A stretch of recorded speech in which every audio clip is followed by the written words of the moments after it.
Hi, I'm Rebecca Harrington. I'm one of the barristers in 30 Park Place, and I'm the Chambers treasurer, so the purse strings lie with me. I'm Kaylee. I'm the lead civil clerk at 30 Park Place, and somehow I've ended up with cybersecurity under my umbrella. Because you're good at it. Yeah. Well, thank you for joining me to discuss how CSG has helped you today. So, do you want to give me a brief overview of where you were 5 years ago? 5 years ago, we were still largely working with paper, and we got to the point where we decided we wanted to go paperless, and as part of that had a look at our IT security, which was fine, but nothing more than that. And because it was a big move, we took the opportunity to actually look at IT security properly at the same time. And from partnering with CSG, how do you feel the Chambers is now?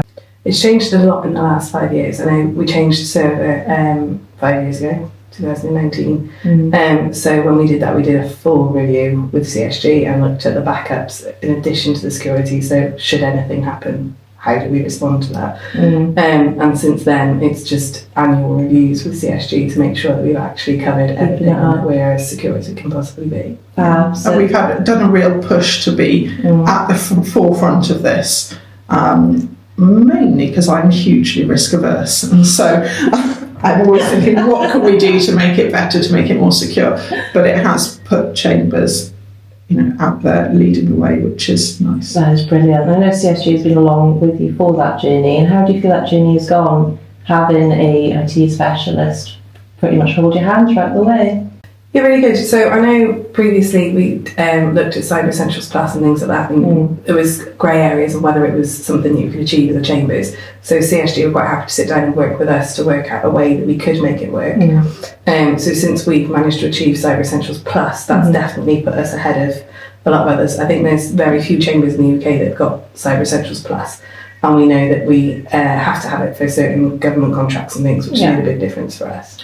And certainly from my point of view, CSG have been really good when I've asked idiotic questions or gone back and said, no, I want you to tell me why. Because that's always my question is, if I'm having to pay for this, why? What is it achieving? Why is it better? And they've been very patient and been able to answer those questions, but also been prepared to suggest things to us, because we're not IT professionals. And whilst we can identify from our knowledge of the legal sector ways in which things go wrong, we've no idea what the solutions are, and having CSG say, well, these are your options is really helpful. That's brilliant. And how has it helped your budgets as well? Because I know people put a lot of money into these areas within departments. And to make things run more smoothly.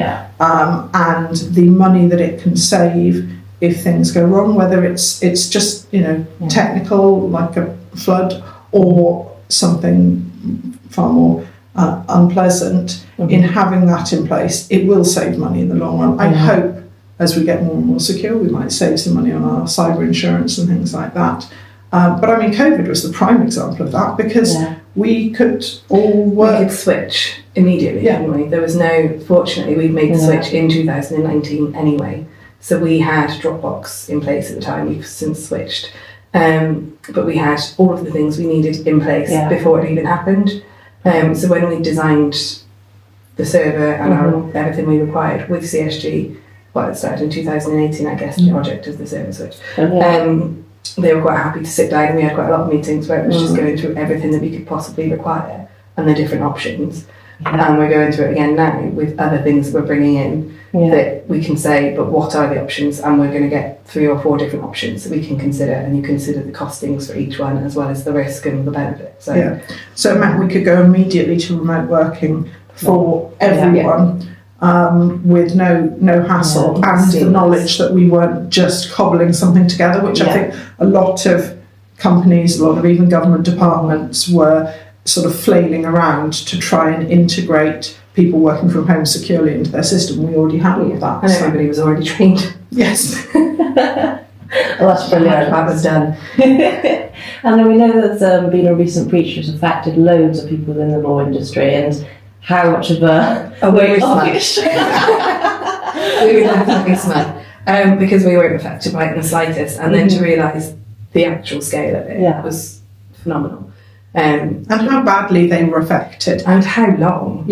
I don't think it's it's really come to the forefront in the press in the way that you would expect. But it wasn't even just people having to go back to pen and paper systems. A lot of them had to just try and remember things because they had no access to any of their records. And in our profession where everything is different every day, where everyone is going to different places, it's not like, it's a Monday, I've got the Monday morning meeting. Trying to piece that data together, it was crazy. And it was watching it from the outside thinking, well, that couldn't happen here because of the work we've done. I mean, it did prompt us to do a test. I can imagine. And it was quite nice when we did the test to see how long it took to just go from, this has happened, how quickly can you get us back online? Because I spoke to people, I know there were people in London who were affected who just tried to check the daily lists. They had to try and do it from memory because they couldn't even get their case names. That must be so and stressful. if you're running a criminal set, for instance, those lists are changing daily. So, no, we were very, very smug. I have reviewed everything since to make sure there's nothing further we could do to ensure that never happens to us. Like, we are as tight as we could possibly be. And when we did the test, how quickly did we get back up and running? Because I didn't even notice it happening. Well, this is the thing. So from my end, I watched it being done live, and I think from us saying it's down to actually being fully back on and all staff can log back in and access like a hosted system online, it was about 3 hours. So when you're looking at people that were down for like 3 weeks. 3 weeks, exactly. Oh, that's brilliant then. So CSG has obviously helped you establish that and helped you with that journey and able to, because keeping your client's data safe and being able to showcase that you are on top of your security must be very important in your communications in general. There are certain areas of work where it's absolutely essential, where you just can't be instructed if you don't have a certain level of security. I think in a general sense, in particularly in the type of work we do, I don't think clients are as aware of how important it is as perhaps they should be, given the incredibly sensitive data that we handle day in, day out. But the knowledge that if anyone queries it, we can show it's being held securely, is great. But I don't know how frequently we get those queries, not that often. No, so we regularly get queries come through. There's a Law Society and Bar Council questionnaire that's approved by the panels on both sides, that firms and solicitors send out to us to say, can you please confirm what you have in place for all of these different things? And it's all around data security.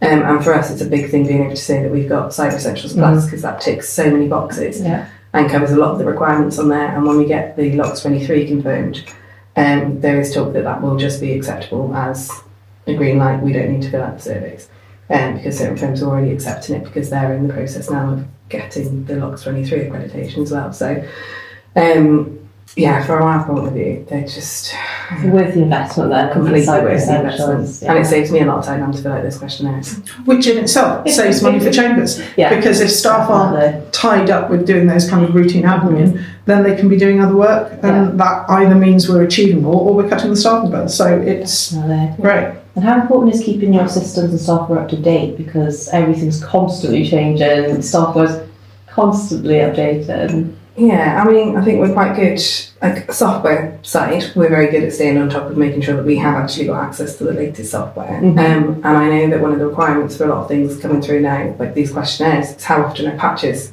applied in the patch management side of things. And it fed into the LOCS 23 thing. And the amount of times I've had to go through and explain the CSG process, that I know exactly when it's going on, and we know in the clerk's room when it's going to happen, so we know that if there is anything going through, we know there might be a split second delay on something because there's an update. It just enhances the security for me that we know that all the patches are implemented. I get a weekly email come through that's the NDR response. So it tells me if there's been any vulnerabilities that have been identified globally and what needs to be done. And I know CSG get the same email. So as soon as that comes through, if there is anything that would affect us, they're on it straight away. Because I think a lot of people as well don't realise how much technology you guys actually use on a day-to-day. I think that some people still think it's pen and paper. So give me a rundown on your daily use of technology. Well, everything is electronic. There are a couple of people in Chambers who still prefer to print things out. And I admit I handwrite my notes in court because I can't type quickly enough. But all of our access to our papers is electronic. all of the work we generate is electronic, and in a variety of different pieces of software, and all of our diary management is electronic. It means that I go to court now with an iPad, and that's it. Whereas when I started, I had to go and buy a suitcase that was big enough to take all the files to court. There used to just be a stack of suitcases around Chambers. And then the clerks are entirely, stuck in front of their computers, but in a good way. Yeah, absolutely. So all case papers come in by email now. So we've got file sharing set up with OneDrive, so things can go straight, or they come by email. So a lot of ours is either just the diary management or the emails. But that in itself, the security around the emails that we have now is phenomenal. That's brilliant. And being on the move, like you said, going to court, you're not always just in one place. You're on the move, you may be using your mobile device to check which comes with its emails. own risks. But the good thing of that is that I have now, from my phone or at home, if you lost your device, I can remote wipe the device, because we have mobile device management in place on everyone's devices. If it accesses Chambers data, we can wipe it if it's lost. And that's hugely reassuring. Because I'm on an iPad, I already have that functionality set up. But knowing there are now, multiple ways I can wipe it is hugely reassuring, because you do take it everywhere. And it has so much information on it. And even though it's got all of the security features, there's still that bit of you that thinks, human error. But what human error?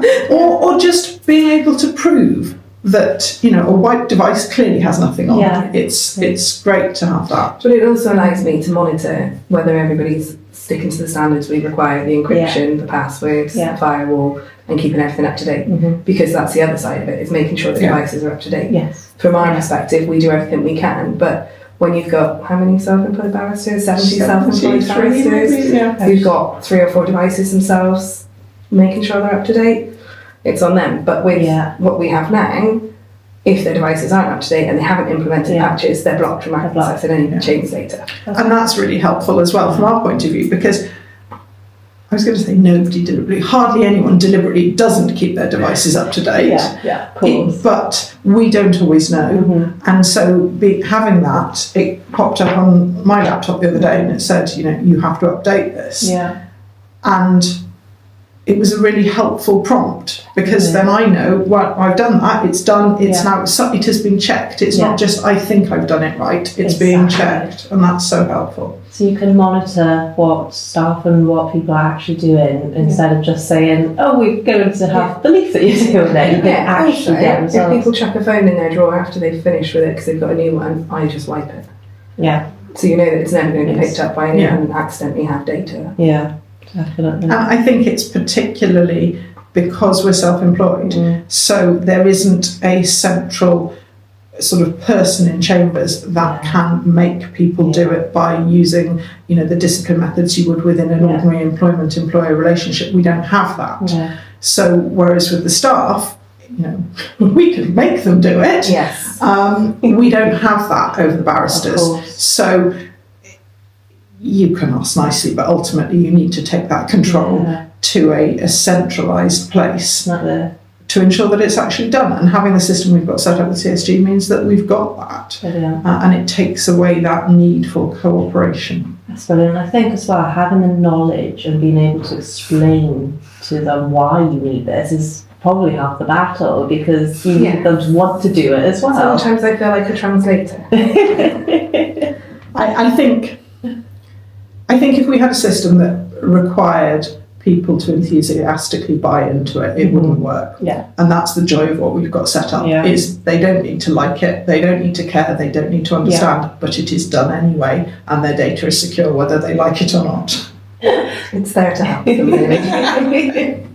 So there's been some work as well around the private cloud data. I know that in 2019 you made an investment into some core systems, and a change of approach was recommended then, with cybersecurity all at once. And then across 2020 and 2021 there were some computer upgrades and asset lifecycle management. MS365 tenant security was then introduced to you guys, hardened services and network upgrades. Did that all go Yeah. That's smoothly, brilliant. And then in 2022, you achieved the Cyber Essentials Plus accreditation, which is just phenomenal, and congratulations with that. And then you looked at the MDR service and did some awareness training. How was that? And was that really influential? Yeah, no, that's been great. And we really utilised the fish threat training. Yeah. I love sending that out because you just see the clerks. It's like I send it out quite often in the clerks room, and the barristers, I don't ever get any comments. People just say, "Was that you?" Yes. But in the clerks room, you can just kind of occasionally see heads pop up, and they're like, "Did anybody else get that email?" And it's made people so scared of failing the fish threat thing that they're extra cautious on emails, because they don't want to be the one that's caught out. So I think that in itself forces people to be like, I'm not clicking on any emails that I don't 100% know are from me, because I'm not being that person. Yeah. I love that. I'm trying to watch it. What's your advice to just get that started? Just to do the first one? Throw it at the deep end. Yeah, love that. Do it. Throw it fast, get on with it, it's fine.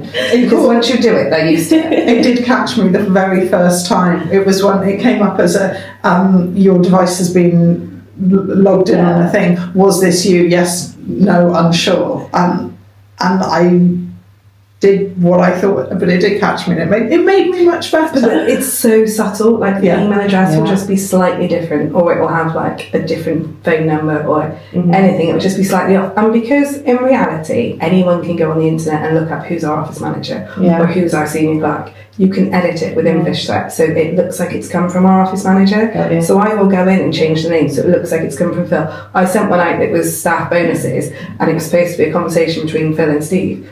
It wouldn't have taken anyone 5 minutes to find that information on the internet and then send it out.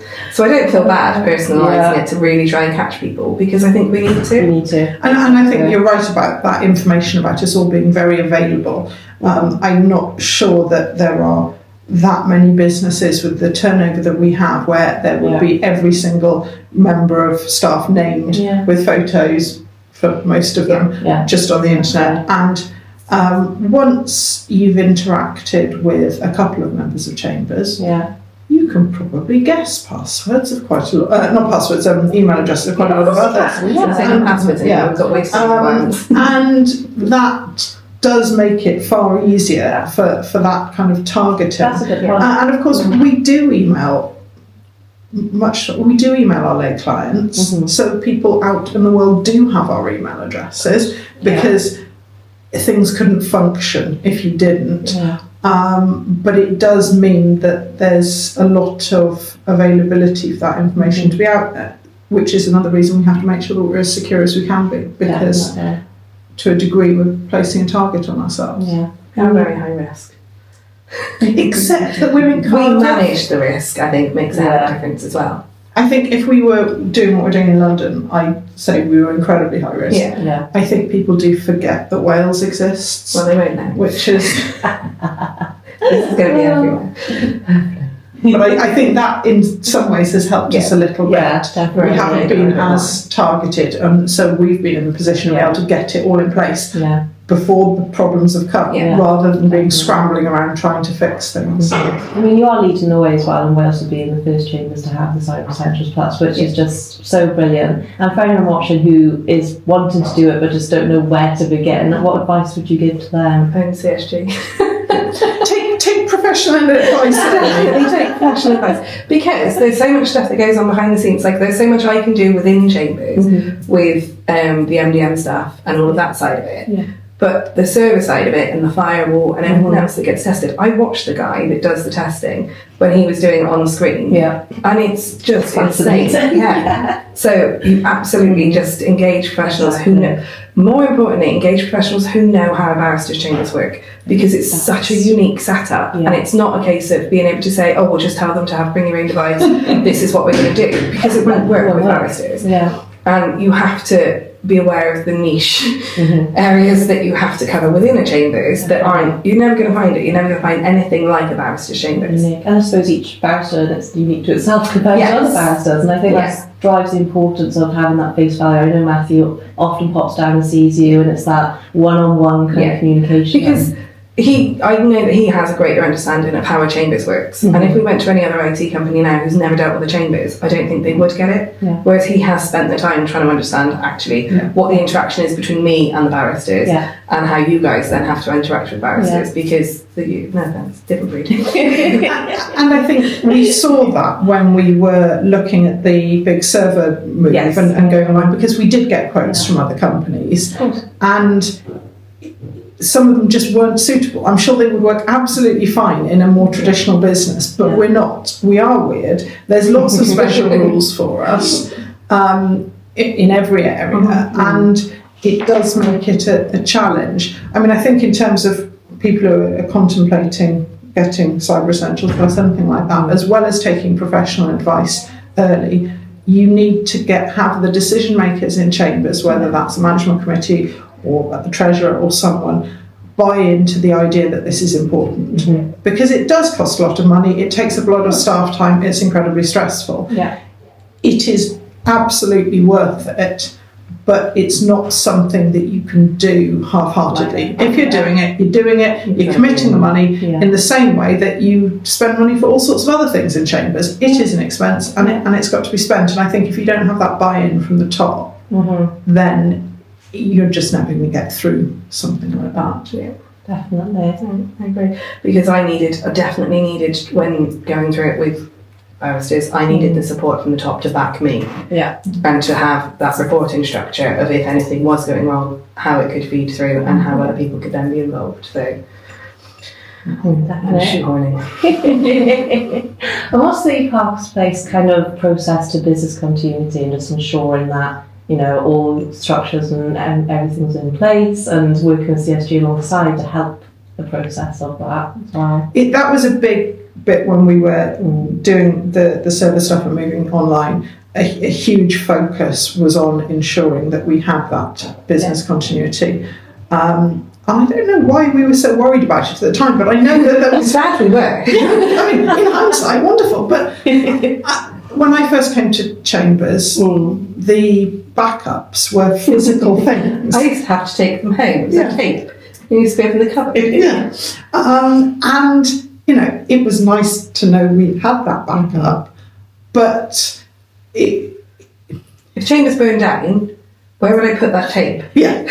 I have the tape, but I never really knew what I'd do with the tape. So every day I'd change the tape over and take it home with me, and it was fine. But I didn't ever know what the actual answer was. Like, would we have to go to CSG and work there? Did they have somewhere I could put the tape? I genuinely have no idea. Not a clue. It was a system before my time. Maybe there was no answer. But moving to a system where we actually understood. And that was one of the easier sells, actually, with barristers, was the business continuity. Because I think everyone could easily understand, oh my God, what would I do if I didn't have my papers? Oh my God, what would I do if I didn't have my diary? If the diaries sometimes are a bit slow syncing with the phone. I mean, how many calls? You get like 100 calls. Why is my diary not working? So I think that was an easier sell, and maybe that's why we put so much focus on it. But it's so reassuring. Brilliant. Brilliant. And have you implemented a DR test at all? How easy? Was that to do? So I requested it, and then I think. For the test that we did, I think there's a 2-week lead time. So, but that's because it's a test. Whereas if it was an actual real life scenario, it's a phone. From what I can gather, it's a phone call, and then they will start doing the work on it, and it's about 3 hours. So like I used to get away with whenever the questions came up on the questionnaires of when did you last test your business continuity plan? COVID, but now that's too long ago. So now I can definitely say we've tested it on that basis. So and I was very impressed with how quick and easy it was. That's good. And do you have any difficulty managing day-to-day backup systems at all? No, I don't do anything. I've had demonstrations online, so I can see what CSG see, and I can see like the screenshot that it does to test it, and how often it does this testing and everything to make sure that it's actually there and fully copying. Because that's the scary bit, because you just never know if the backup's actually a backup. But they've walked me through the system online so I can see everything on there, and then I've seen the process for replicating it and how they then need to do it, how long it stores the copy from when you've actually recovered it. and the recovery points. So you can choose when you recover from, and also the system that it sits in the background just checking. And as soon as it picks something up, it will cut that point off and move to the next point. And then it sends it to CSG with a notification to say, even if it's 3 o'clock in the morning, we've done this, you need to get onto it straight away. Yeah. And it's fantastic. So yeah, from that point, I think that's just phenomenal. I don't have a job, you explain that better than I ever have, to be honest. Many demonstrations. It's one of them that terrifies me. Knowing that they went down for like 3 weeks or however long it was. Yeah. Since that point, I've been like, can you just show me again? So I'm just 100% sure that it's there. Yeah. Because it's me that will lose like 4 days of life if anything goes wrong. Yeah. Oh, it's so nice having that reassurance then, just having someone to go to. So why did Think Park Place see the need to invest in the MDR system, really? And I've got here as well that systems are obviously monitored on a 24/7 basis, 365 days, threat hunted, etc. What does this product mean to you? Make me sleep. I love that. Keeping you sleep is the best thing about CSG. It's just that extra protection. It's knowing that there is something, like I said, I get these emails come through as well, which tell me of any vulnerabilities that it's looking for. I get reports sent through about the devices that are using the network, how that's been used, if there's been anyone trying to access it with wrong passwords. I get reports on absolutely everything that I sent through, which gives me reassurance because I know what's happening. But just knowing that all of this is working in the background means that if anything does happen, being able to pick a point in time to go back to. Yeah, knowing when the problem arose. Yeah. Exactly. Because I think people think cyber attacks are 9 to 5. They're not. No. They're not. They're 3 in the morning, not me. Yeah. When you're asleep. This is why I can't sleep now. But also I think, there have been some certainly big high profile ones in the press where they're like, oh yeah, we realised someone got in our system 2 weeks ago, and that's taking that long for them to notice. Yeah. And that's is terrifying. So that immediacy is really important. Because it's not just you, it's your clients as well. And one of your biggest USPs now is being able to show how seriously you take your client security. And having that as your ethos is just brilliant and very, very engaging for clients. So obviously CSG has been able to help put you in structure of that, but in a sentence really, without CSG, do you think that you would have been able to achieve these things? Or would it have been difficult knowing the management and time, because you're not the IT experts, but you know that you've got to implement these things? We'd have needed somebody. I think whether we would have realised we needed to do it, I don't know, because we had a pre-existing business relationship with CSG, who, when we were looking, I can't even remember what started the whole process back in 2018-19, but they came to us and said, right, look, you've got to do this properly. We can cobble something together. And it was at that point, I think, that do you stick with having a physical server? Do you look at moving everything into the cloud? And it was around those conversations that it evolved, and it just naturally evolves when we have these conversations because they get what we need. That's brilliant. And day-to-day working with CSG, how do you feel it goes? Yeah, seem to be fine. I like dealing with them. They're used to me now, it's fine. But I think that's the important thing, is that people got different concerns and different... and they know how I work. Brilliant. So it's quite nice dealing with them now because they actually understand me and they understand what our requirements are, and if I'm saying something's urgent, there's a reason it's urgent, and if it's not, it's okay. And they're also prepared for us to take forever to take decisions, because decision making in Chambers is so slow. Everything is done by committee. Even getting the committee together is a struggle. So they don't get annoyed and chase us for responses. They understand that they need to give us long lead times on decisions because otherwise things will miss deadlines. So just having that knowledge and having a long working relationship. And I think, I'll be honest, there was some concern amongst some of the management that because we were working with CSG all the time, and that was kind of our go-to, they were basically just charging us whatever they wanted and we were paying. That isn't, I think, what our experience has been. But we did at that point push back and say, look, explain this. And it was actually really helpful because we did, they weren't insulted. They just explained it and explained the costs and gave us comparisons. And so, that was really helpful as well. Brilliant. And to anyone watching as well, what would your one advice be to be able to get in the security stance that you've been able to achieve? Instruct professionals. and commit. Just get on with it. Don't wing it. I think it's the one thing Yeah. you can't wing it. Absolutely not. And even people who think that they're quite IT savvy, you just don't have a clue. And I think as devices are getting more and more kind of app-based, even laptops and things like that, the user is getting further and further away from any understanding of what IT actually does. So you just need professionals to guide you through the process. Brilliant. Well, thank you both so much for chatting with me today, and look forward to working with you more in the future. I think we've got some things in the pipeline. Thank you. Well, thank you guys. No problem.